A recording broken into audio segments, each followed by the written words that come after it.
Christ is risen, alleluia. The Lord is risen indeed, alleluia, and has appeared unto Simon, alleluia. The Lord is risen from the tomb, who for us hung on the wood, alleluia. These are the resurrected rite that was reinstituted by St. John Paul II, and I've been proclaiming this for the last 8 days since we honor the risen Christ. Once again, I want to welcome all of our parishioners who are watching us live streaming, all of our CCS families and friends. We continue to pray for you during this time of the pandemic and the closing of our churches. Last Sunday, we honored the risen Christ. We witnessed Jesus risen from the dead to the gospel reading. For the last 8 days, we continue to reflect upon the witnesses of Jesus' appearances to the disciples and to the woman who gather in Jerusalem.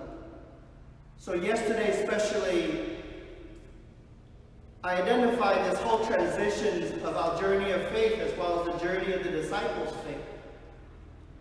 How the disciples go from unbelief of Jesus Christ risen from the dead to their belief that Jesus has risen by witnessing Jesus' appearances in the upper room, and then to become bold, or boldness of faith, to evangelize Jesus' teachings and to bring healing to those who are sick.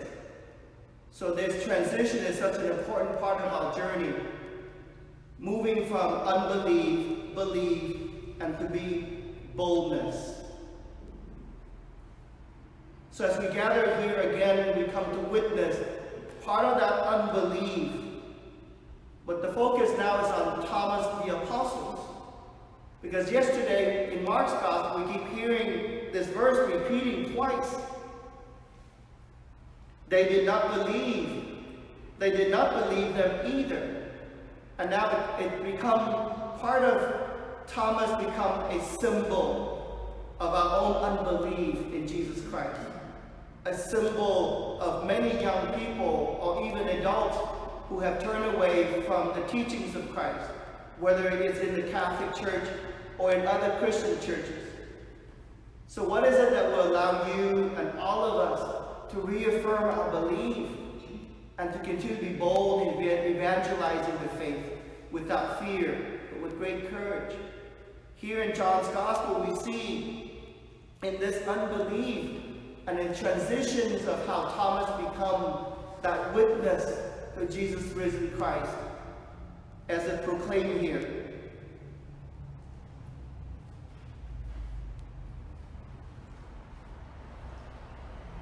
Now a week later, his disciples were yet inside and Thomas was with them. Jesus came, although the doors were locked, and stood in their midst and said, "Peace be with you." Then he said to Thomas, "Put your finger here and see my hands, and bring your hand and put it into my side. Do not be unbelieving, but believe." Do not be unbelieving, but believe. It takes Thomas to touch Jesus Christ to believe that he has risen. It takes the disciples to touch Jesus and to witness his presence to believe that Jesus has risen. In the 21st century, none of us will be able to touch Jesus and to believe he has been risen from the dead. But now the church is inviting us to see the witnesses, the writings of the scriptures, the writings of the New Testament, to reaffirm and help us to understand, to embrace, to move from our unbelieving because of the hardness of our heart to become believers in Jesus Christ. And that is the great witness of the second Sunday of Easter as we conclude the octave of Easter. Today we come to celebrate Divine Mercy Sunday that was instituted by St. John Paul II. He invites us to look at Jesus Christ, to become that overflowing of God's mercy, through the inspiration of Saint Faustina. So Saint Faustina, truly an uneducated woman, and yet she believed deeply that in her belief in Jesus Christ, she will find strength and love for human souls, especially those who are sinners, in the depth of her heart, because she wants to move every unbeliever or sinners in her eyes to become believers because of Jesus' mercy that can transform the hardness of our heart to become believers. And so these are the words that she writes in her diary. She said here, in a soul that is suffering, we should see Jesus on the cross. Not a parasite and a burden. Because he said, Jesus' heart overflows with great mercy for souls, especially for poor sinners. It is for them that the blood and water flow from my heart as from a fount overflowing with mercy. For them I dwell in the tabernacle as King of mercy. For them I dwell in the tabernacle as King of mercy. Saint Faustina helped us to recognize certain areas of our own mentality, certain areas of how we call to love one another. So I'm giving you 4 areas: helpful, helpless, merciful, not merciless. So if I could invite you to write that down in your own smart devices and a piece of paper. Helpful, helpless, merciful, not merciless. Because these 4 areas truly identify and re-identify who we are, especially during this pandemic. Let's take, for example, I am helpful. How have you been helpful to your families at home, to your colleagues at work, to your friends, to your loved ones? Because saying I am helpful is such a powerful journey that you are able and enable other people to feel less stressful, less anxiety, less frustration. I am helpful. But the other can also be true. I am helpless.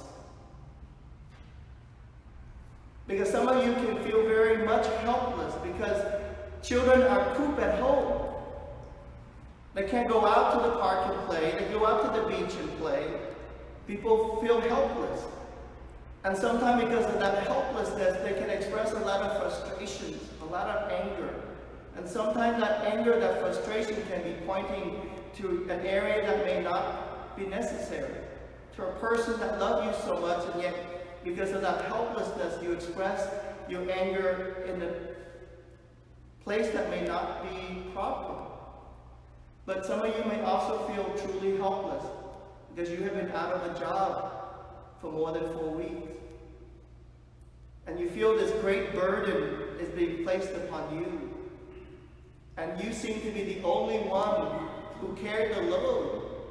And no one seemed to appreciate what you're going through. And in those moments, you also say to yourself, I am helpless. Because the burden has become too unbearable.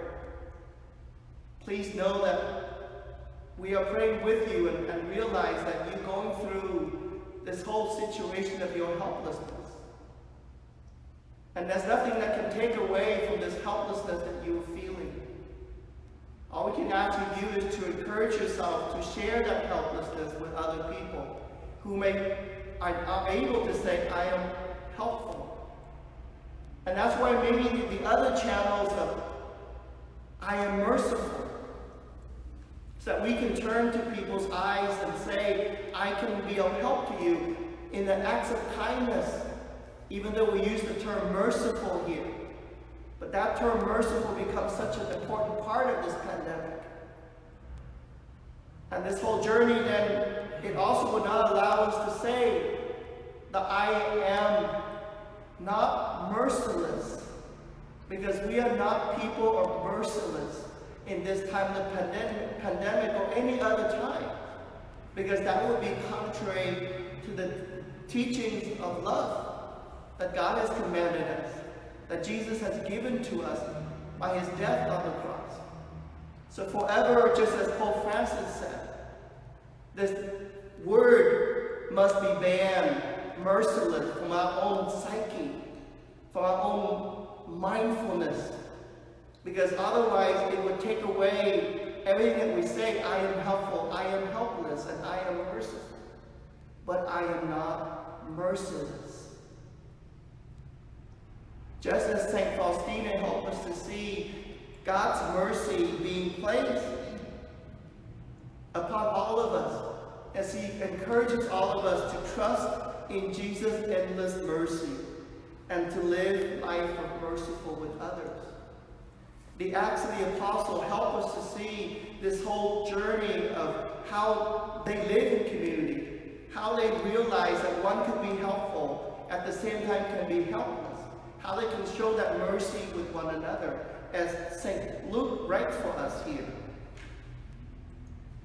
In chapter 4 of Acts, he writes, every day they devoted themselves to meeting together in the temple area and to breaking bread in their homes. They ate their meals with exultation and sincerity of heart, praising God and enjoying favor with all the people. And all who believed were together and had all things in common. They would sell their property and possessions and divide themselves among all according to each one's needs.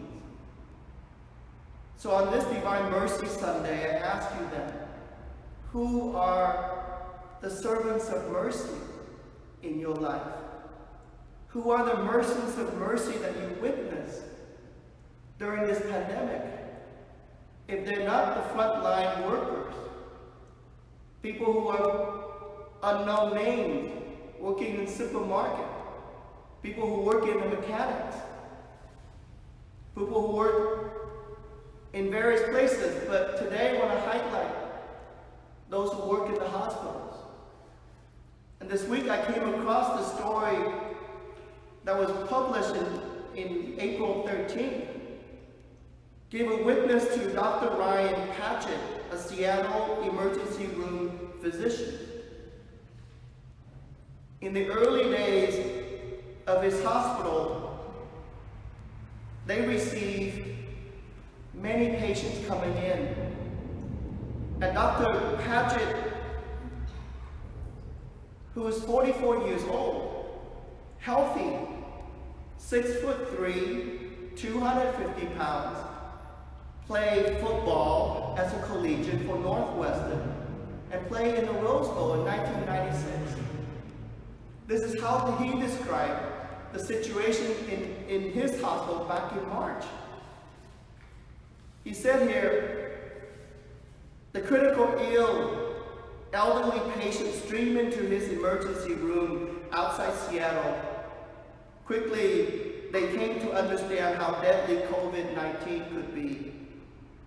Of the first 2 dozens or so he saw, not a single one survived. It took longer for Dr. Paget and his colleagues at Evergreen Health Medical Centers, the first hospital in the country to treat multiple coronavirus patients. So at first, medical workers wore only surgical masks and gloves. Later they were told to wear respirators and other gear. But the equipment was unfamiliar and Dr. Patchett couldn't be certain he put it on and took it off correctly each time.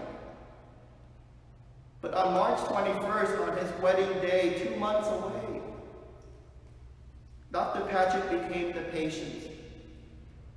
Soon after being admitted to his own hospital with a fever, cough, and difficult breathing, he was placed on the ventilators, and 5 days later, his lungs, his kidneys were failing. His doctors was giving up. So they transferred him to another hospital to care for him. Thanks be to God, through those days, the doctors in the new hospital was able to help him to recover. And this is what he has to say as he recovered. On March 23rd, doctors were able to take him off life support. 4 days later, they removed his breathing tube and slowly came out of his sedated coma. And it is incredible, he writes, things to survive a brush with death and not be able to see and be with your most loved people, and whom everyone on staff who comes to see you has to be in a space suit. You just feel like pariah. The isolation was pretty devastating at times. So on March 31st, balloons, gifts, and letters came in the door. It was his 45th birthday. And he said my birthday cake was an ice chip, recalling how grateful he was for his first sustenance by mouth. Truly, every nurse, every doctor, every cleaning person in the hospital, every CNA, LVN, they are the first messengers of mercy today. Because we can be people of helpfulness, people of helpfulness, people of mercifulness. But we can also see society can become merciless because of the lack of PPE, because of the lack of ventilators. There are places in the world turning COVID patients who are 70 years or older because they realize they're too old. They don't have the options to live, more so than those who are younger than 70 years old. When do we have to compromise our moral standards and become merciless because someone who is young? And that's the challenge of during this time of global pandemic. Somehow we are called to rise above the merciless heart to become more merciful, even if it's all of our control, all of our hands. But we all need to take part and accompany each other during this time of the pandemic. And so as we go forth this day, as we honor the mercy of God, last week I shared with you about anger, anxieties, and abandonment in relationship. It can lead to resentment. It will neglect or not deal with them. So as I reflect on this day, then for me it is overcoming our resentment in life. Do we find the heart of mercy? And I repeat, we need to overcome our resentment in life to allow the heart of mercy to begin to penetrate every part of our being. We need to overcome the temptations of being merciless, loveless, or self-indifferent, as Pope Francis called it this morning in his own reflections. So that being helpful, even if being helpless, it's okay. It's all part of human dimensions. But being merciful is even something that we are called to rise because Jesus has risen. And his punctures on his wound, the blood flow out into the water, become an overflowing of God's mercy. If that is the case, let us not allow ourselves to be merciless. Because as Pope Francis said here, selfish indulgence or selfish indifference would be even worse virus. Saying we must be on guard against the attitude of everything will be fine if it is fine for me. That is a merciless statement. So let's allow St. Faustina to guide our hearts to become more merciful, helpful, even if we are helpless at times.